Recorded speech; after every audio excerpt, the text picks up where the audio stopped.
कि हमेशा याद है कि जब हमने गुण वगैरह डिफाइन करने लगते हैं तो हमेशा कार्य को जरूर डिफाइन करते हैं, क्योंकि कार्य की वजह से ही चीज़ों की वैल्यू है।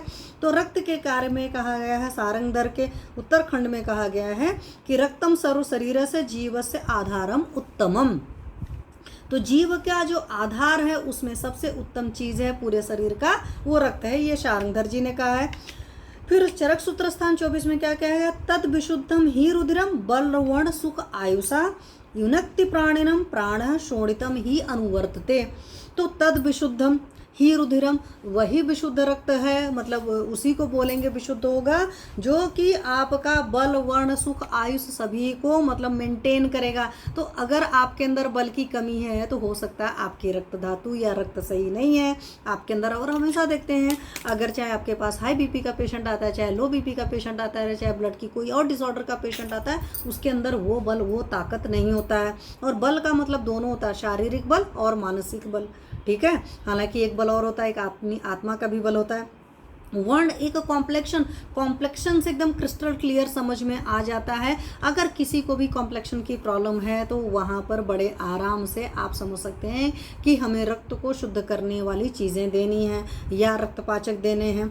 तो बल वर्ण सुख आयुषा, आयुष जो है आपके लाइफ जो है आपके ब्लड पर डिपेंड करती है। और यहीं पर आपने पढ़ा है जब इंजरी होती है, खास करके फीमर की इंजरी हो जाती तो बहुत ज़्यादा ब्लड एक वक्त में चला जाता है, आधा लीटर तक चला जाता है। और वहाँ पर फिर आपकी ज़िंदगी को बचाने के लिए ब्लड देना पड़ता है। या कई सारे पेशेंट्स ऐसे भी होते हैं जो डिलीवरी टेबल पर, फीमेल की मैं बात करूं तो ज़्यादा ब्लड निकल जाता है तो वहाँ पर ब्लड चढ़ाना पड़ता है। कुछ और केसेस भी होते हैं जहाँ पर क्रॉनिक प्रॉब्लम आ जाती है ब्लड की, तो वहाँ पर आप शुरुआत में तो औषधियाँ देते हैं, लेकिन अगर औषधियों से नहीं होता है तो आप ब्लड चढ़ाते हैं। और मैं आपको बताऊँ यहाँ पर जो एलोपैथिक माइंडसेट के होंगे तो उनको लगेगा नहीं मॉडर्न में सिर्फ कंसेप्ट है कि ब्लड बैंक का है। हमारे यहाँ रक्त की बस्ती का विधान है और ब्लड की कमी होने पर, रक्त की कमी होने पर रक्त की बस्ती दी जाती थी, खास करके वो जानवर जो आप सुटेबल खाते पीते हो, ठीक है। तो उसकी मैं ज़्यादा बात नहीं करनी हूँ, लेकिन ये भी मैं आपको बताऊँ क्योंकि बहुत सारे लोग सोचेंगे ये तो ब्लड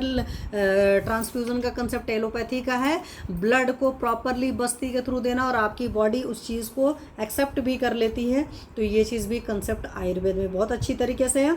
और ये सारा चीज़ आपका चाहे बल हो, चाहे वर्ण हो, चाहे सुख हो, चाहे आयुष है, ये सारा इकट्ठा है, मतलब आपके रक्त के अधीन होता है। यही से एक बात मुझे और याद आ गई तो मैं आपको बता दूं, जिस इंसान के शरीर में रक्त की कमी रहती है उसके अंदर वात का प्रकोप होता है और उसको दर्दें होती हैं। तो दर्दें होती रहेंगी तो कभी भी आप सुख से नहीं रह पाएंगे। इसीलिए मैंने आपको एक चीज़ और भी बता दी, मतलब यहाँ पर सोचोगे ना कि सुख वाला कंसेप्ट क्यों डाला गया है। फिर आगे सुश्रुत जी ने कहा कि देह से रुधिरम मूलम, मतलब इस शरीर का मूल जो है रुधिर है, रुधिरेण धारित है और उसी ब्लड से आपके शरीर का धारण होता है। तस्माद यत्नेन संरक्षित, इसीलिए यत्न पूर्वक उसकी रक्षा करनी चाहिए। ये नहीं चोट चपेट बह गया, मतलब लग गया तो खून बह जा रहा, हमें कोई इच्छा मतलब ही नहीं है। रक्तम जीव इति स्थिति, तो ये सुश्रुत सूत्र स्थान 14 का श्लोक है और कई बार इस तरह का रेफरेंस पूछा जाता है, खास करके आपके पीजी एंट्रेंस एग्जामिनेशन में इस तरह क्वेश्चन पूछे जाते हैं। तो ये सुश्रुत के सूत्र स्थान का 14वें का है, 45वां श्लोक है। रक्तम जीव इत स्थिति जो वर्ड है, या देह से रुधिरम मूलम, ये भी सुश्रुत जी का है। रुधिरेण धारेते भी वहीं का है। कई बार बहुत तोड़ कर देते हैं और कई बार पूरा श्लोक भी शास्त्रकार पूछ लेते हैं, तो इसलिए आप लोग को ये सारी चीज़ें भी पता होनी चाहिए। चलिए अभी इसके बारे में अगर रक्त के